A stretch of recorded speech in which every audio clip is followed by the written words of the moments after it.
Bonsoir, bienvenue encore sur notre plateforme de formation pour l'école de consolidation. Donc aujourd'hui, j'aimerais répondre à cette question, pourquoi être consolidé? Alors, nous avons besoin d'être consolidés dans toute chose pour être affermis, pour que nous devenons des hommes, des femmes stables. Et donc là, je parle d'hommes et de femmes parce que là, je parle de la consolidation de notre foi en Christ. Donc, si tu es quelqu'un qui a vécu une rencontre avec Jésus ou une expérience avec Dieu et que tu es venu dans son royaume, donc c'est vraiment une expérience merveilleuse qui est aussi accompagnée de cette étape pour que tu sois bien affermi. Donc, je te témoigne un peu rapidement de comment moi j'ai vécu mes premières années de vie en Christ. Je me souviens juste que j'ai vécu une expérience avec Dieu, vraiment de manière spéciale, que je ne vais pas détailler ici. Mais en tout cas, malgré cette expérience, je vivais ma foi toute seule.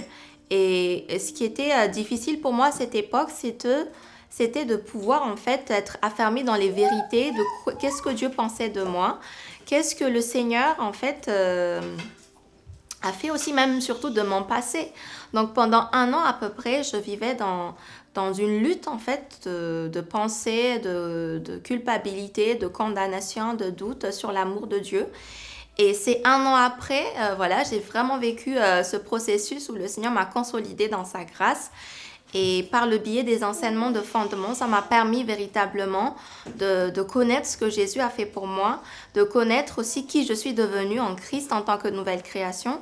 Et donc après ça, j'ai encore pu vivre une consolidation qu'on appelle one-to-one, où quelqu'un est venu vers moi pour m'enseigner de près, pour pouvoir en fait m'amener encore à d'autres niveaux de révélation dans le royaume de Dieu. Donc voilà mon petit court témoignage pour t'illustrer que la croissance n'est pas du tout automatique en Christ. Bien que tu as vécu une expérience surnaturelle, merveilleuse avec le Seigneur, il y a quelques mois, il y a 1 an, il y a 2 ans, il y a 5 ans, mais qu'il n'y en a rien qui a été fait, en fait, ton état n'a pas forcément trop changé à part ton statut en Christ. Donc, l'aspect de la consolidation est là, à cette étape qui est vraiment important. Comme des parents qui viennent d'enfanter un bébé, parce qu'un bébé, il vient dans le royaume, un bébé spirituel, je veux dire, quand Jésus a parlé de nouvelle naissance, de naître de nouveau dans son royaume, il considère que chaque personne qui se repent aujourd'hui, il est un bébé qui est venu naître dans son royaume. Et ces bébés ont besoin qu'on prend soin, qu'on les nourrit, qu'on les instruit, qu'on les protège, qu'on les sécurise, etc. Mais ce n'est pas le cas de chacun de nous. C'est pas le cas de chacun de nous. Surtout si tu as vécu, par exemple, ta foi toute seule dans ta chambre et que tu as lu la Bible et que tu as donné ta vie à Jésus. Quelque part, tu as développé une habitude, en fait, très indépendante de te débrouiller toute seule dans ta foi, ou peut-être que dans l'église où tu étais venue, personne ne savait que tu as vécu la repentance, la nouvelle naissance. Et donc, tu n'as pas forcément été accompagné. Donc, l'école de consolidation répond en premier lieu à cela pour te donner des vrais fondements en Christ, de bons fondements en Christ, pour que tu sois une personne en fait qui soit affermie dans l'amour du Père, dans la grâce de Jésus, et à entrer dans cette communion et dans cette communication du Saint-Esprit.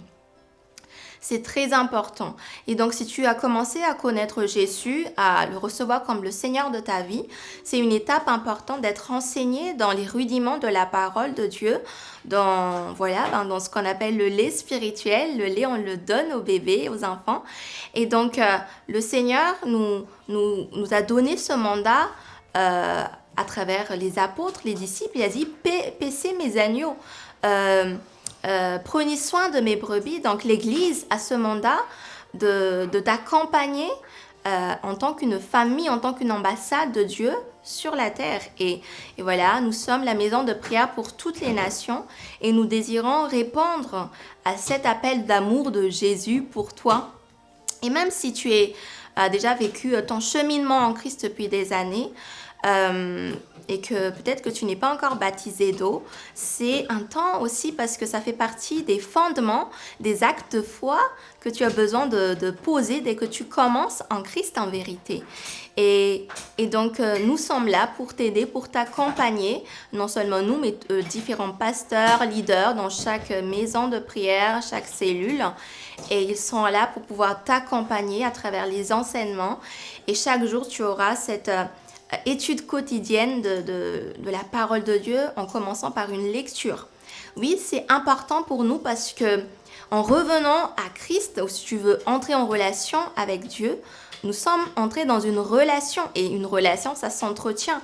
Et nous parlons à Dieu à travers la prière et également nous l'écoutons à travers aussi sa parole. Donc, nous allons nous connecter quotidiennement à la Bible, qui est la parole de Dieu. Et donc, ça va pouvoir t'aider à connaître ton Dieu, ton Seigneur, ton Sauveur, et également pouvoir aussi établir en toi cette habitude régulière où tu vas donner de la place à cette relation avec le Seigneur. Je n'ai jamais vu des personnes qui se sont plongées dans sa parole, dans la parole de Dieu, et que leur vie n'ont pas été transformée. Parce que Dieu lui-même et sa parole, il est un avec sa parole, donc ta vie va être transformée si tu prends cet engagement de pouvoir en fait te connecter chaque jour à Dieu à travers sa parole et aussi à travers ces temps de prière qu'on appelle le culte personnel. Et notre désir, c'est de susciter des disciples. Comment parler de disciples si Jésus lui-même, il disait « Vous serez mes disciples si vous gardez mes commandements ». Mais nous ne pouvons rien garder si nous ne connaissons pas quels sont les commandements du Seigneur, quelle est sa parole, quelle est sa vision, quelle est sa pensée. Donc, on doit se laisser enseigner, se laisser instruire. Donc, voilà. Toutes ces bonnes choses t'attendent dans la consolidation et pour ceux qui ont soif aussi de servir le Seigneur, de vivre leur appel en Christ, l'école de consolidation est vraiment une étape importante pour pouvoir en fait mettre les bons fondements les rudiments comme le b.a.-ba de la parole pour aller à un autre niveau quand on parle de formation de disciples, de former des disciples, de faire des disciples, c'est déjà un autre niveau et donc il faut poser les bases. Pour apprendre un enfant la multiplication, il faut d'abord l'apprendre à écrire ou à reconnaître les chiffres. Donc, nous sommes dans cet aspect d'être dans la sagesse de la construction. Donc, si tu as soif aussi de servir le Seigneur, d'entrer dans ton appel, oui, il faut aussi un cheminement pour pouvoir mettre ces fondements de la parole de Dieu dans ta vie, ces habitudes quotidiennes d'abord d'être un enfant de lumière, d'être cet enfant dans sa présence quotidienne, que de seulement faire les choses. Beaucoup de personnes, en fait, sont touchées par Christ, touchées par son amour, par son esprit, et tout de suite, il manque cette révélation qu'on a besoin d'être instruit en Christ, on a besoin d'être formé, de prendre du temps. Et pourtant, même les choses de la terre nous enseignent qu'on n'envoie pas un soldat non équipé sur juste un terrain. Donc, le Seigneur lui-même recherche à prendre ce temps pour nous former, bien qu'il nous donne des petits services par-ci, par-là, pour pouvoir former notre caractère dans la fidélité, dans la loyauté, etc., et dans la foi, dans l'amour pour lui et pour les autres. Donc voilà, l'école de consolidation est là pour répondre à cela, pour que tu puisses expérimenter en profondeur la parole de Dieu dans ces